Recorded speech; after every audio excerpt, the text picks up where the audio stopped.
Alors bonjour, bienvenue à cette présentation de l'Institut de la copropriété du Québec. Mon nom est Jean-François Lavigne, architecte. Alors j'ai préparé, dans le fond, un programme avec 9 thèmes. Ce n'est pas un cours de construction, c'est un cours qui donne, disons, insiste plutôt sur la nature de la documentation dont les gestionnaires, les membres des conseils d'administration de copropriété auront besoin pour se diriger ou pour se guider à travers un processus là, de travaux de construction ou de travaux de rénovation sur leur édifice. Donc, il y a beaucoup de matériel à couvrir. On va y aller étape par étape. J'ai prévu donc 3 blocs de 3 thèmes. C'est un programme un peu chronologique, c'est-à-dire qu'il se définit en fonction du processus normal qu'on doit traverser si on veut arriver à faire des travaux, puis que ça soit géré avec une certaine rigueur. Donc, on a ici, moi j'ai détaillé 9 thèmes là, en me basant sur mon expérience.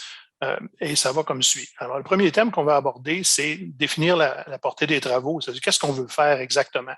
Il y a souvent du flou dans ce qu'on veut faire.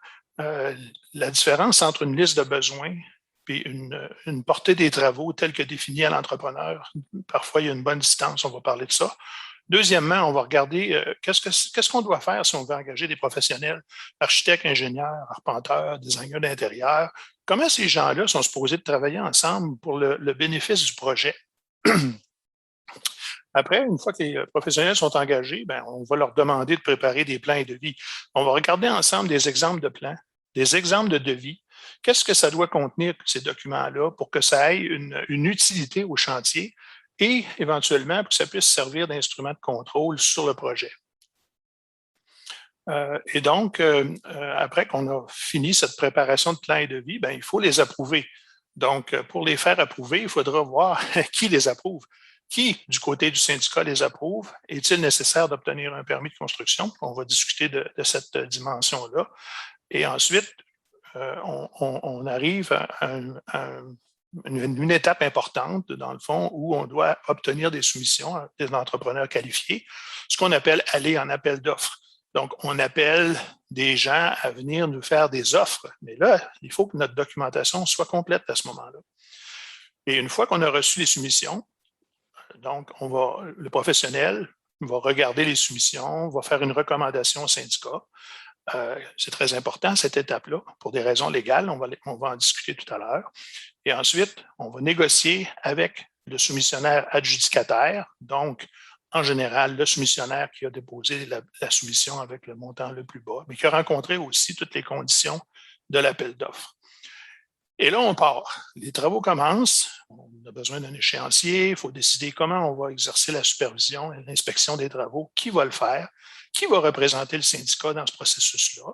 Comment le professionnel fait des rapports au syndicat pour l'aviser de la progression des travaux? Alors, c'est toute une partie qu'on va discuter plus en détail.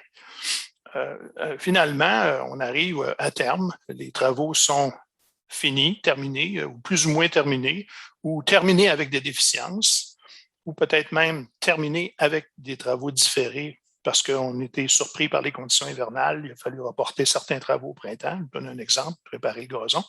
Donc, comment on va faire une réception des travaux? On est capable de faire une réception provisoire, c'est-à-dire un achèvement substantiel. Donc, les travaux sont dans l'ensemble terminés, ou on est rendu au point où on fait une fin de travaux. C'est-à-dire que là, tout est fini, mais il y a peut-être quelques petits éléments mineurs, très mineurs, qui restent à compléter.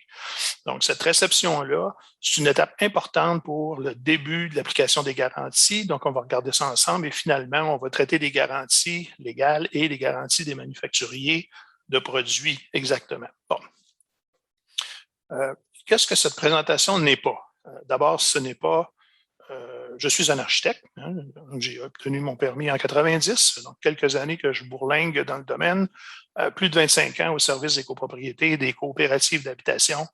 On a un département qui fait de la construction neuve, condo, rénovation, et on a un département qui fait surtout du technique, c'est-à-dire des réparations, des transformations, du diagnostic de problématiques de construction.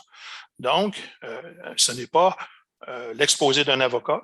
On ne parlera pas tellement, dans le fond, des éléments légaux. Alors, et ce n'est pas non plus l'exposé d'un ingénieur. Donc, la spécialité ingénieur, on va l'en traiter comme étant faisant partie du processus de construction, mais c'est véritablement au cœur de l'architecture que je vous emmène. Puis j'espère de ne pas vous endormir trop. Probablement que j'aurai des exemples ou des anecdotes qui pourront vous permettre peut-être de visualiser certaines situations que vous voulez éviter en tant que membre de conseil d'administration ou en tant que gestionnaire. On va essayer de vous rendre ça intéressant. Et donc, on va commencer par le premier thème. Le premier thème, dans le fond, c'est qu'on est au tout début du processus. On veut commencer à faire des travaux. Bon. Alors, il y a quelqu'un au début qui doit formaliser sur une feuille ou un fichier quelles sont les choses qu'on veut réaliser, qu'est-ce qu'on veut accomplir. Et souvent, quand c'est un conseil d'administration qui le fait, on a tendance à mettre beaucoup de travaux pour essayer, dans le fond, d'avoir une enveloppe la plus grosse possible parce qu'on sait que ça coûte cher de mobiliser un chantier. On sait que c'est compliqué. Il y a plusieurs étapes à suivre. Par contre, c'est important d'être précis parce que si on dit, par exemple, qu'on veut faire une analyse complète de l'enveloppe du bâtiment, de la structure, de la mécanique, de l'électricité, de la plomberie, il n'y a pas vraiment un bureau qui est capable de faire tout ça sans engager des professionnels en sous-traitance. C'est-à-dire, je vous donne un exemple, par exemple. Hier, j'ai visité un immeuble où on me demande de faire une analyse de l'enveloppe extérieure, ce qui est vraiment du domaine de l'architecture, et on me demande également de me prononcer sur l'état et la conformité de la chaudière du système hydraulique, système à l'eau chaude pour le chauffage du bâtiment. Évidemment, j'aurai besoin d'un ingénieur en électromécanique parce que je ne peux pas, en tant qu'architecte, vous donner une opinion professionnelle sur une chaudière, on se comprend. Sauf que ce sera une équipe qui pourra faire une soumission auprès du syndicat pour fournir ce service-là. Donc, je vais vous montrer maintenant peut-être un exemple de portée de travaux qui vient d'un autre projet, évidemment, là, où on a défini finalement dans le cahier des charges, on va parler de ça tout à l'heure, la relation entre le devis, le cahier des charges, les plans, pour ne pas vous embêter. On a défini de façon très spécifique qu'est-ce qu'on attend de l'entrepreneur. Alors, les travaux faisant l'objet du présent contrat comprennent de façon non exhaustive l'érection, l'installation des protections temporaires, parce qu'on veut que ce soit dans le montant du contrat. S'il faut des crash decks, s'il faut de la protection des clôtures pour protéger le public, s'il faut de la signalisation, si on est sur le domaine public, alors il y a plusieurs conditions qui doivent être assumées par l'entrepreneur. Ensuite, on va parler de démolition. Alors, si on a de la structure ou des complexes d'étanchéité de toiture, des équipements pour permettre la construction d'appentis au toit, des choses comme ça, des travaux de démolition partielle de l'enveloppe. Alors, par exemple, si on les travaux de démolition, pratiquer des ouvertures dans les murs extérieurs pour installer des nouvelles fenêtres, etc. Démolition sélective de cloisons, plafonds, revêtements de plancher, mobilier intégré, des portes et cadres, etc. Démolir des appareils sanitaires, par exemple. Démolir des annexes et des ajouts. Fournir et poser des matériaux, de nouveaux matériaux, en changement, par exemple, de la brique pour un autre matériau. Tout autre travail de démolition nécessaire. Fournir et entretenir les conteneurs à rebut, disposer les déchets de construction, la protection du public, la signalisation temporaire, le nettoyage final. Donc, ce dont il s'agit ici, c'est vraiment d'être en lien avec la réalité du chantier. Donc, on ne peut pas nécessairement, quand on aborde le processus comme conseil d'administration, arriver peut-être à ce niveau de précision. Par contre, on est capable de formuler, dans le fond, de façon assez précise. Je donne un exemple. Remplacer les portes et fenêtres. Bon, ça peut se traduire par différentes étapes que le professionnel va vous aider à préciser pour en arriver à un devis et à une portée des travaux précise à exprimer à l'entrepreneur général. Et aussi, il ne faut pas oublier que plus ça sera précis, moins il y aura d'écart entre les prix des soumissions.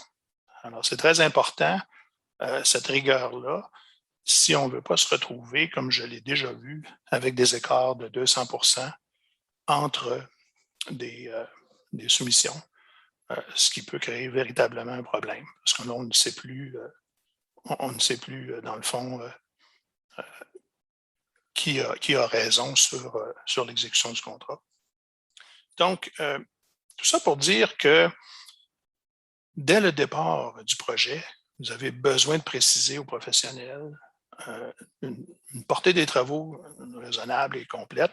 Et par la suite, c'est le professionnel qui va vous aider à préciser vos besoins pour le traduire en termes de construction, pour obtenir des prix qui ont de l'allure et finalement pour réussir à faire des travaux où tout le monde s'entend, qu'on n'a pas des attentes qui dépassent la portée des travaux qu'on a énoncés. C'est plus facile pour l'entrepreneur parce qu'il peut, dans l'exercice de son contrat, exprimer que ça n'était pas compris au contrat. Alors que si on a une portée des travaux qui est floue, à ce moment-là, ça va donner des litiges, ça va donner des suppléments, parfois justifiés, parfois injustifiés. Et cette portée des travaux-là, évidemment, elle doit être détaillée dans les plans de vie. Donc, je donne un exemple. Si vous demandez à un entrepreneur de remplacer les portes et fenêtres et que vous ne lui donnez pas comme plan de vie des indications claires, des détails d'étanchéité, ben, ça va être l'approche que j'appelle un trou, une cheville. On enlève la fenêtre existante, on en met une nouvelle, on met du scellant autour, puis on s'en va. Mais aujourd'hui, on sait très bien que la faiblesse au niveau de l'infiltration d'eau, ce n'est pas la fenêtre, la composante fenêtre comme telle, mais c'est véritablement la jonction entre la fenêtre et le mur.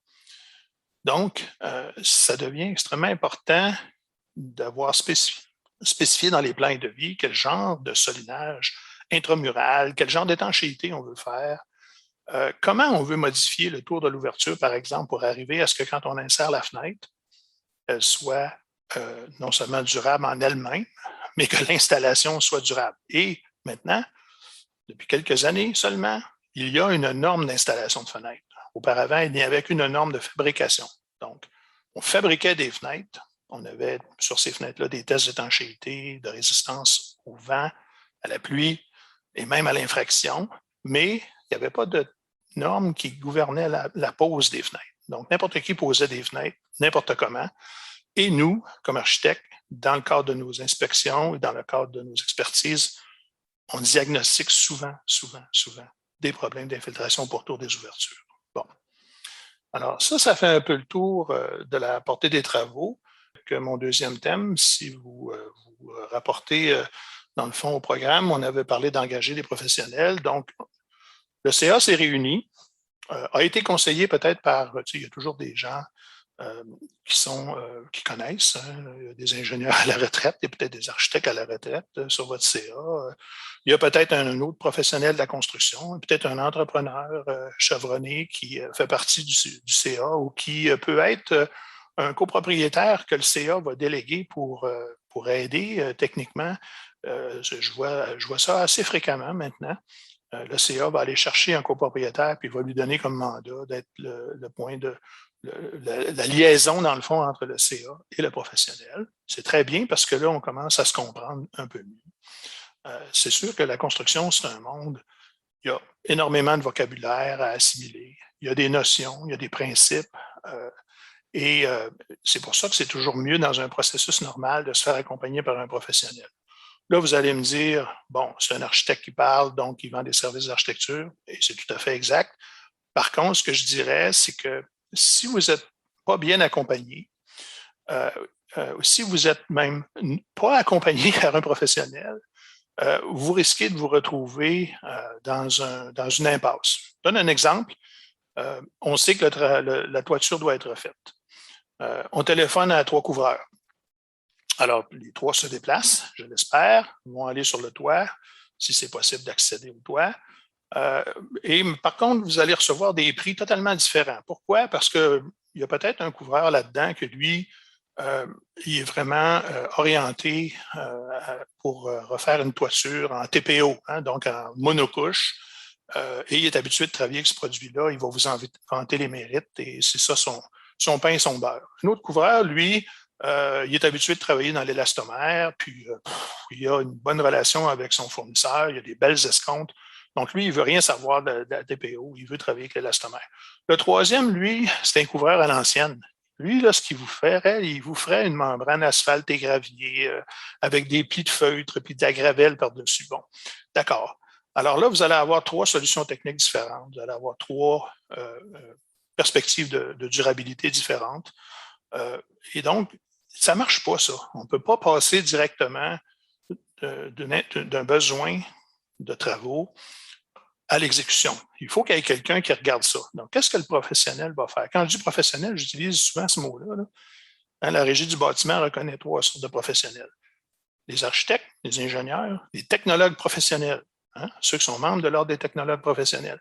Ça, c'est des gens qui ont une vision globale, systémique, puis normalement, ils seraient capables de regarder votre toit et puis de dire, ben, votre toit, compte tenu de sa géométrie, de son âge, de ses pentes, de son aération d'entretoit et de sa nature même et de ses possibilités de se drainer ou de s'écouler, le meilleur système parmi tous les systèmes, ça devrait être celui-là que je vous recommande. C'est très différent comme attitude. Là, vous avez quelqu'un qui regarde ça sans vouloir vous vendre des travaux de toiture. C'est certain que le professionnel est rémunéré, mais il est rémunéré du même montant que ce soit un système ou l'autre. Tandis que le couvreur, lui, n'a pas nécessairement cette largeur d'esprit et de conception.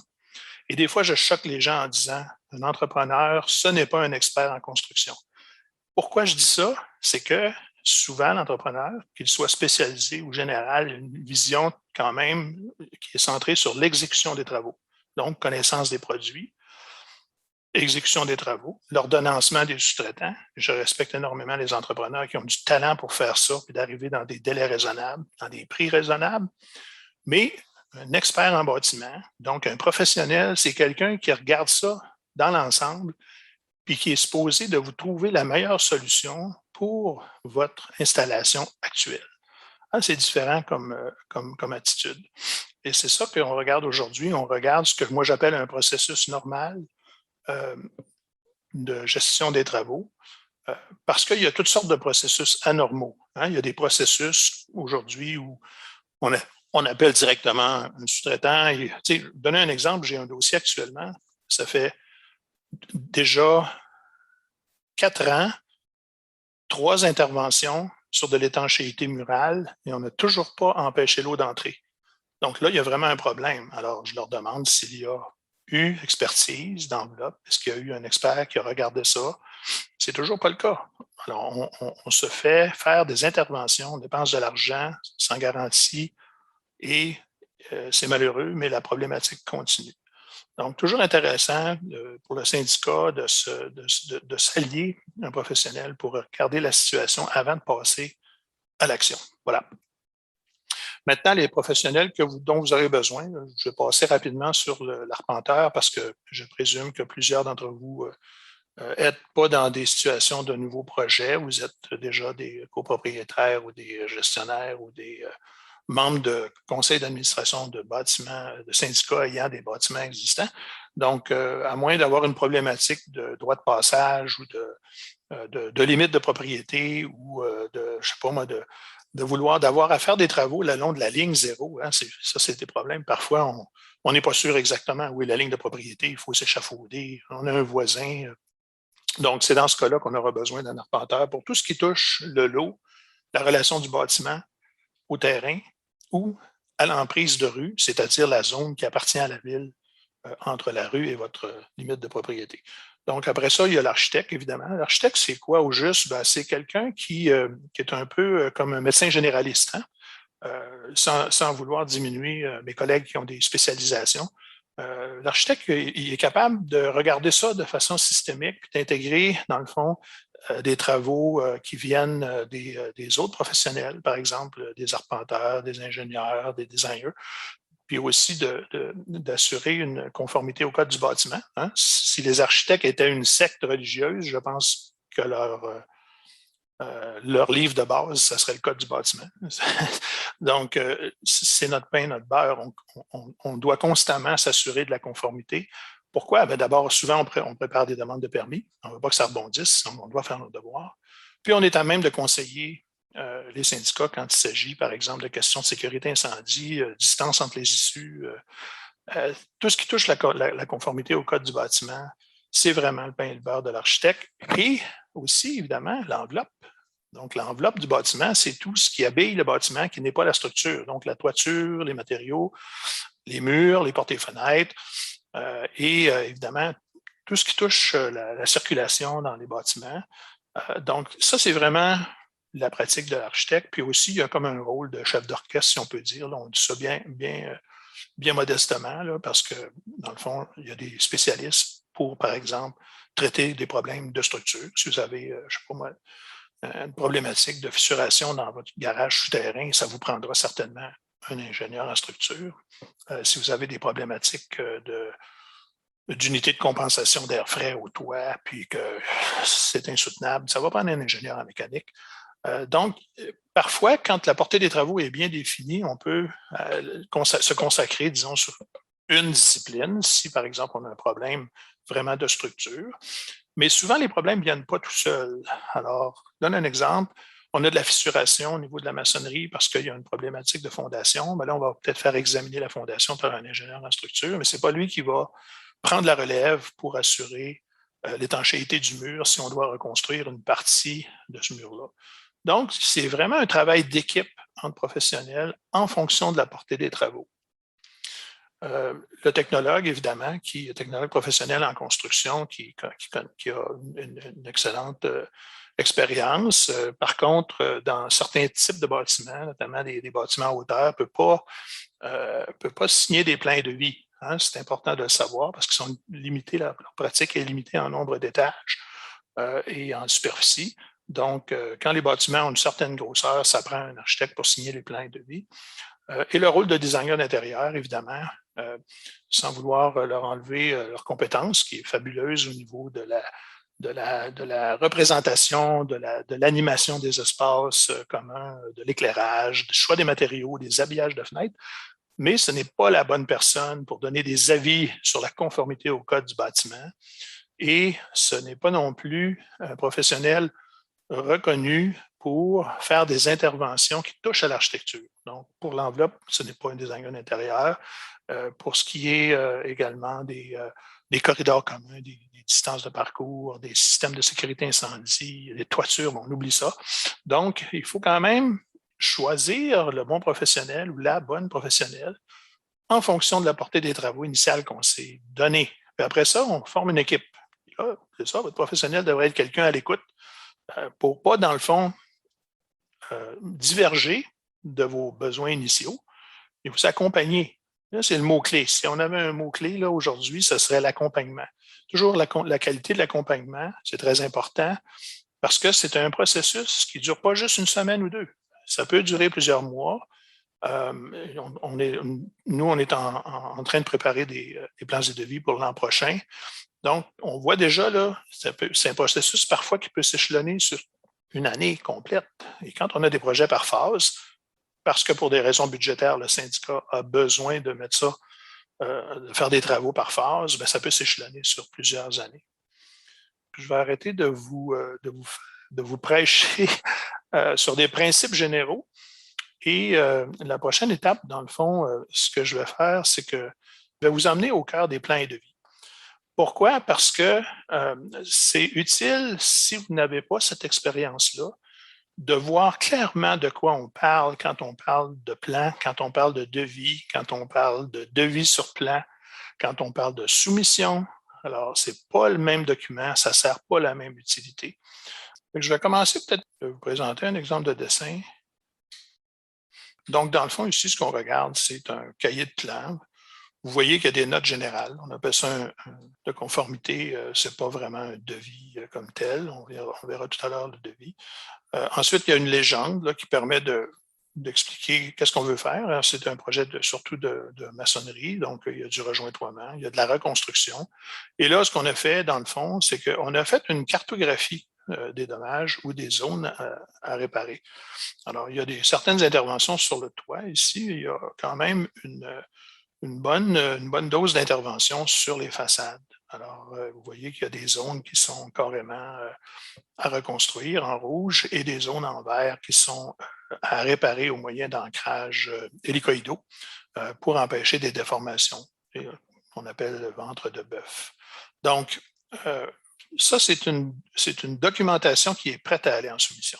Alors, toutes les zones sont bien définies et on est prêt à donner ça à des entrepreneurs. Vous voyez, la ligne rouge verticale qui exprime la création d'un nouveau joint de dilatation, parce que la maçonnerie qui datait des années 80, souvent, il n'y avait pas de joint de dilatation. Donc, la brique, ça se dilate, c'est pas totalement inerte et ça peut entraîner des fissurations majeures. Donc, des fois, on va refaire des joints de dilatation. C'est un exemple graphique. De l'autre côté, on voit que c'était moins pire comme intervention. Alors là, et avec quelques portes aussi à changer, quelques détails de construction.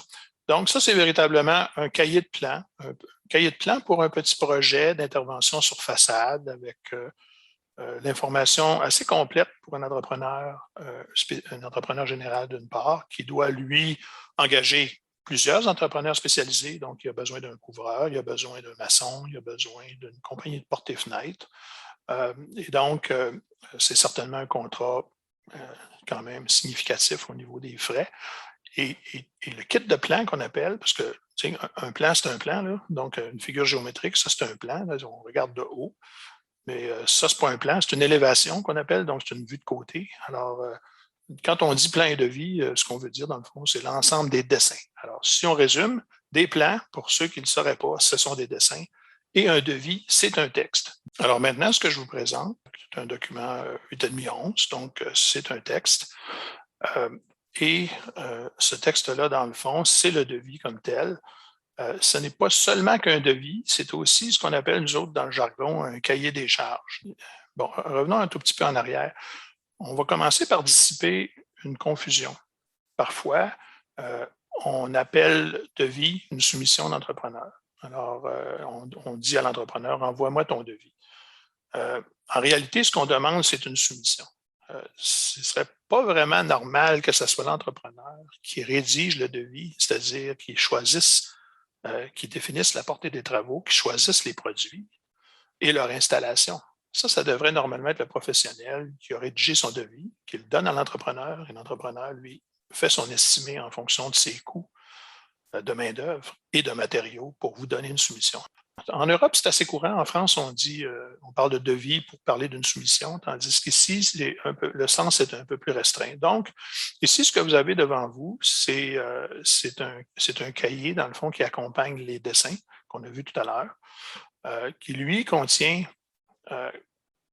des parties suivantes. Alors, la première partie, c'est les conditions générales. Et la deuxième partie, c'est le devis de construction.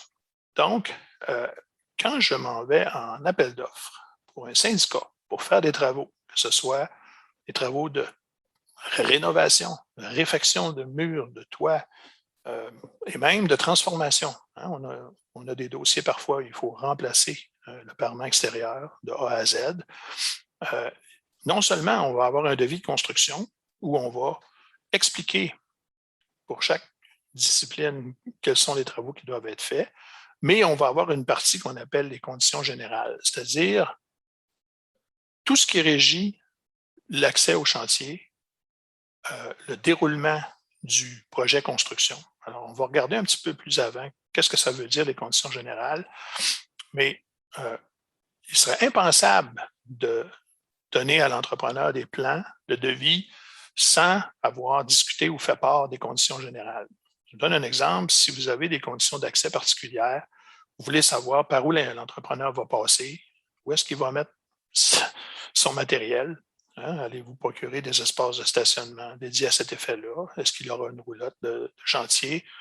Est-ce qu'il aura entreposé du matériel? Est-ce qu'il aura un conteneur à outils? Est-ce qu'il aura un conteneur à vidange? Est-ce qu'il a besoin d'électricité? Est-ce qu'il a besoin d'eau courante? Voulez-vous qu'il utilise les toilettes dans le bâtiment ou est-ce qu'il doit procurer lui-même ses toilettes chimiques à l'extérieur et ne pas avoir accès à cette fin-là au bâtiment? Donc, ça, c'est bien des choses qui ne sont pas vraiment dans le devis. Alors, ça fait partie des conditions générales qu'on va regarder un petit peu plus en détail. Alors, dans les conditions générales, dans le fond, on retrouve encore là une description sommaire des travaux. Ensuite, il va y avoir une liste de dessins. Donc, il faut bien s'entendre sur quels sont les dessins que l'entrepreneur doit utiliser, quels sont les documents contractuels qu'il va utiliser. Et là, ici, on tombe après ça dans le devis comme tel, c'est-à-dire le devis, lui, il comprend vraiment les plans, pas des plans, mais les instructions quant à la construction. Alors, je donne un exemple. Quand on dit de rejointoyer, on écrit sur les plans de rejointoyer. On ne veut pas que l'entrepreneur maçon rejointoie n'importe comment. Donc, il faut s'entendre sur qu'est-ce que ça veut dire rejointoyer. Donc, nous, en nous basant sur les normes de l'industrie, de l'Institut de maçonnerie du Québec, de la CSA et notre propre expérience, on a défini qu'est-ce que ça veut dire rejointoyer. Et vous voyez, ce n'est pas quelque chose qui se résume en une phrase. Par exemple, on dit creuser les joints sans enlever les éléments de maçonnerie jusqu'à 3/4 de pouce de profondeur avec un racloir ou un ciseau à froid à main ou un percuteur à air comprimé. Ne pas utiliser la meule électrique, ça c'est le grinder.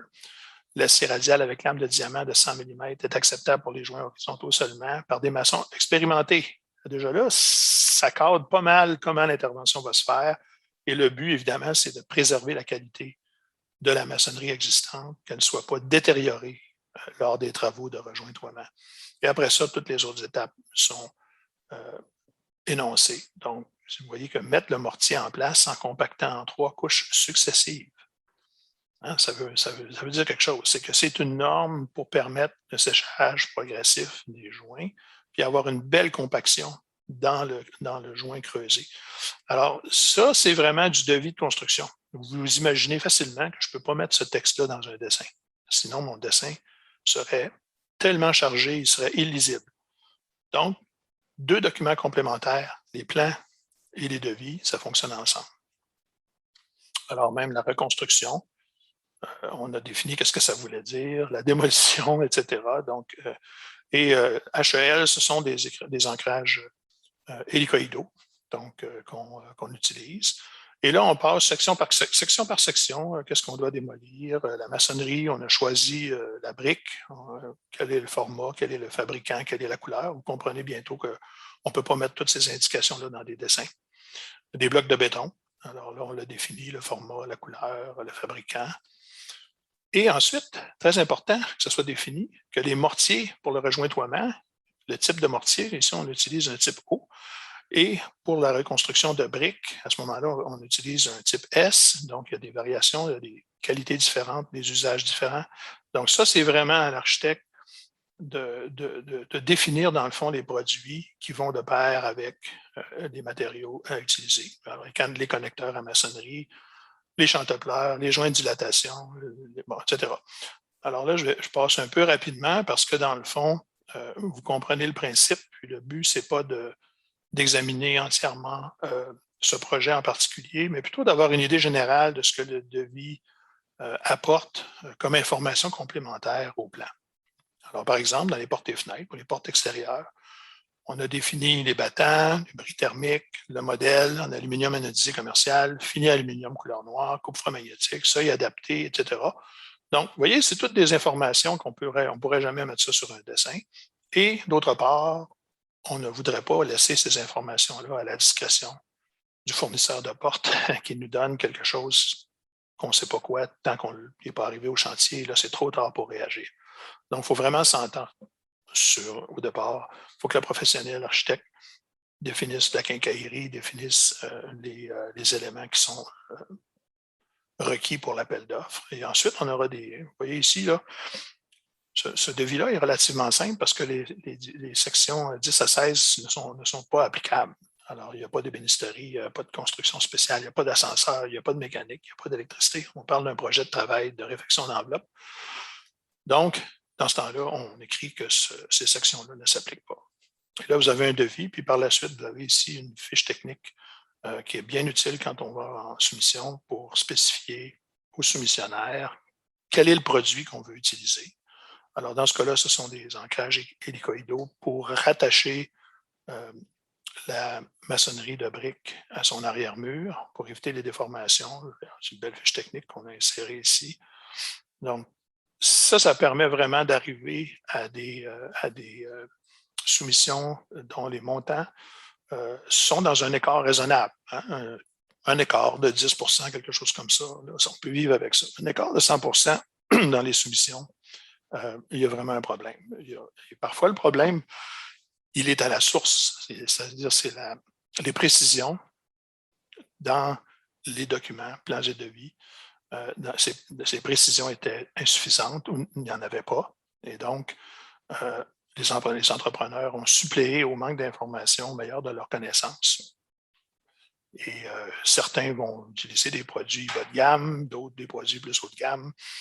Entre les deux, il y a des marges qui peuvent être très, très significatives. Donc, tout à l'heure, on a parlé des conditions générales. Dans le fond, ce qui compte, c'est que ce sont des conditions générales relativement standards ici qui vous sont montrées. Je vais juste lire les en-têtes pour commencer, puis après, je ferai quelques commentaires. Donc, dans les conditions générales, évidemment, quand on invite du monde à soumissionner, il faut leur donner un aperçu de ce à quoi on s'attend. Donc, quels sont les documents? C'est quoi les dates de réception? Quels sont les documents qu'on leur fournit? Alors, dans les conditions générales, c'est là qu'on explique, dans le fond, aux soumissionnaires qu'on est sérieux. On va avoir une analyse sérieuse des soumissions. On va avoir des critères de rejet de soumission. On va avoir une gestion des questions durant l'appel d'offres, parce que ça arrive souvent. L'entrepreneur demande est-ce que je peux vous fournir tel produit en équivalent? Est-ce que telle partie des travaux, c'est véritablement inclus dans votre portée de travaux ou c'est exclu? Alors, on va répondre, puis il y a un processus pour envoyer des réponses à tous les soumissionnaires. Ensuite, quelles sont les obligations des soumissionnaires? Est-ce qu'il doit avoir une licence de la RBQ? Il doit avoir différents documents à soumettre. Ensuite, on a les documents contractuels. Donc, il y aura des plans d'architecture, devis d'architecture, il y aura peut-être un devis de structure, des plans de structure, il y aura peut-être de la mécanique, de l'électricité. Alors, tous les documents doivent être listés. C'est quoi le processus pour inspecter les lieux? Les activités du chantier, une fois qu'elles commencent, qu'est-ce qu'on attend comme calendrier de travaux? Les réunions de chantier, qui les appelle, qui les gère, qui fait les rapports au syndicat? Quels sont les codes et normes applicables? Bon, est-ce qu'on aura besoin de dessins en cours de route pour clarifier des éléments? Comment ça se passe? Qu'est-ce qu'on fait pour émettre un dessin? Le professionnel, parfois, va émettre un petit dessin pour préciser un détail de construction. Le maintien des systèmes, il faut indiquer à l'entrepreneur s'il doit enrober tous les détecteurs de fumée et de chaleur au moment où il fait du travail dans des corridors communs pour ne pas déclencher le système et qu'on se ramasse avec les pompiers à brûle-pourpoint. Bon, c'est un beau mot, ça, brûle-pourpoint, surtout quand on parle de pompiers. L'intégrité, l'étanchéité, si on enlève des portes et fenêtres, il faut s'assurer qu'on n'a pas ruiné le plancher à l'intérieur parce qu'il est rentré de l'eau. Donc, il y aura des mesures à prendre, la protection des ouvrages. Les permis qui s'en chargent. L'entrepreneur, il veut le savoir parce que si on dit l'entrepreneur va aller chercher le permis, mais c'est très difficile, a priori, d'établir le montant du permis que la ville va demander. Donc, il va mettre une marge. Puis ça fait varier les prix des soumissions. Quelles sont les assurances qu'on demande à l'entrepreneur? Là, dans le fond, ces conditions générales-là, c'est un peu comme si le syndicat parlait à l'entrepreneur général en lui disant « Voici mes exigences, prends-en connaissance, puis fais-moi ton prix. » Donc, on va exiger des assurances contre le vol, contre les dommages. On va exiger qu'il respecte les lois et règlements. C'est quoi les installations temporaires? Est-ce qu'il a le droit de se raccorder à l'électricité du bâtiment? Est-ce qu'on a un panneau de service commun où il peut se brancher? Parce que s'il vient brancher ses outils sur le balcon d'un copropriétaire, ça se peut que le copropriétaire soit mal à l'aise avec ça. Puis un copropriétaire mal à l'aise, c'est jamais bon pour le syndicat. Alors, ça amène des plaintes. Donc, je vais préciser dès le départ, c'est quoi les installations temporaires. Les toilettes, l'utilisation d'électricité, raccordement à l'eau. Est-ce qu'on est capable de fournir de l'eau à l'entrepreneur général, etc. Bon. Alors ensuite, sécurité sur le chantier, mesures de sécurité, l'approbation des matériaux équivalents, le nettoyage final et finalement, très, très important, les paiements. Comment ça va fonctionner, les paiements? Dès le départ, il faut le savoir, il faut le dire. Il ne faut pas aller en appel d'offres et se ramasser qu'un entrepreneur qui exige 50% du montant du contrat au moment de la signature. Mais non. Le principe en construction, c'est vraiment des paiements progressifs. Donc, il faut qu'il y ait du travail qui a été fait avant qu'on paye. Hein? C'est le principe. Il est fort courant maintenant que les entrepreneurs généraux, lors de la signature, demandent une avance de fonds. Ça, c'est acceptable dans la mesure où le montant est acceptable en proportion du contrat, parce qu'on sait bien que l'entrepreneur doit, dès le début du contrat, faire des commandes de matériaux. Donc, déjà, il engage de l'argent, il mobilise le chantier, il va avoir de la location, il va avoir des clôtures, des roulottes, un tas de trucs qu'il va peut-être devoir louer, une nacelle ou des choses comme ça. Donc, dès le début des travaux, l'entrepreneur déjà débourse au profit du syndicat pour commencer les travaux. Donc, c'est un peu normal qu'on octroie ou qu'on accorde une avance de fonds. Mais cette avance-là ne devrait être jamais trop élevée parce que si on paye d'avance pour des travaux qui ne sont pas encore exécutés, on est à risque. On est à risque qu'il arrive quelque chose, que l'entrepreneur fasse faillite, qu'il décède, qui interrompent les travaux pour des raisons hors du contrôle du syndicat. Puis là, à ce moment-là, c'est très, très difficile de récupérer ces sommes-là. Donc, progressivement, on doit débourser l'argent et avec le concept de retenue, donc sur chaque versement qu'on fait à l'entrepreneur, on retient une somme jusqu'à la fin des travaux pour s'assurer que les travaux seront complétés. Donc, ça, c'est l'ensemble des conditions générales. La dernière, évidemment, traite des garanties. Quelles sont les garanties? Puis ça, je vais en traiter après la pause tout à l'heure. Quelles sont les garanties qu'on doit s'attendre normalement? Alors, vous voyez, il y a quand même beaucoup de thèmes, hein, puis c'est pas quelque chose qui se résume en une page non plus. Là. Si les conditions, vous voyez qu'ici, on a beaucoup, beaucoup de précision. Et ce devis-là, nous, on le peaufine depuis des années. On essaye de le rendre au niveau de la communication facile à comprendre. Je vous donne un exemple, l'assurance contre les dommages. On demande une couverture de 5 millions minimum pour l'entrepreneur. Et ça doit être revu à la hausse quand les travaux dépassent cette valeur-là, évidemment. Et les points que je viens de résumer grossièrement sont, vous voyez ici, il y avait une clause de matériaux à récupérer. Je donne un exemple, si on veut enlever des luminaires, des balcons, les remplacer, bien, qu'est-ce qu'on fait avec les vieux? Est-ce qu'on les jette ou est-ce qu'on les récupère? Est-ce qu'on les donne à quelqu'un? Est-ce que le syndicat les prend en charge? Donc ça doit être énoncé. Et vous voyez les paiements ici, clairement, c'est exprimé à l'article 4 que le montant de la retenue est fixé à 10 %. Donc, c'est 10 % du montant payable des travaux exécutés à la date de la demande de paiement, taxes non incluses. Et je poursuis ma lecture parce que c'est vraiment important que vous en preniez conscience si vous n'avez pas encore géré un contrat de construction. La retenue est utilisée pour constituer un fonds de réserve pour garantir la réalisation complète de l'ouvrage. Le montant de la retenue sera remis à l'entrepreneur 35 jours après l'émission du certificat de fin des travaux de l'architecte. Donc, c'est véritablement une police d'assurance, cette retenue-là. Et trop souvent, j'ai vu des syndicats qui avaient payé 100 % des travaux, qui n'étaient pas réalisés à 100 %, qu'il y avait encore des déficiences. On n'avait plus de levier pour s'assurer que les sous-traitants reviennent et que l'entrepreneur général complète. Et ça traîne, et ça traîne, et ça traîne. Et c'est source d'anxiété pour les membres du conseil d'administration et le professionnel également. Donc, c'est très important d'avoir, dès le départ, établi avec l'entrepreneur général le montant de la retenue et comment elle va être payable. Alors là, il y a toute une série d'articles sur les responsabilités et finalement, la garantie du Code civil. On va parler de ça un petit peu plus en détail tout à l'heure. Donc, ça complète notre premier bloc de 3 sujets. On va parler de vérification des plans et devis. On va parler vraiment de la gestion de l'appel d'offres. Ça peut vous toucher si vous avez l'intention de faire des travaux. Et un point qui est souvent bâclé, mais qu'il faut insister, c'est la négociation du contrat avec l'entrepreneur. Parce que quand on a reçu la soumission, on n'a pas signé encore. Donc, c'est important d'avoir un guide pour ça. Sur ça, je m'arrête. Donc, je vais terminer ici et on se retrouve donc tout à l'heure. Merci.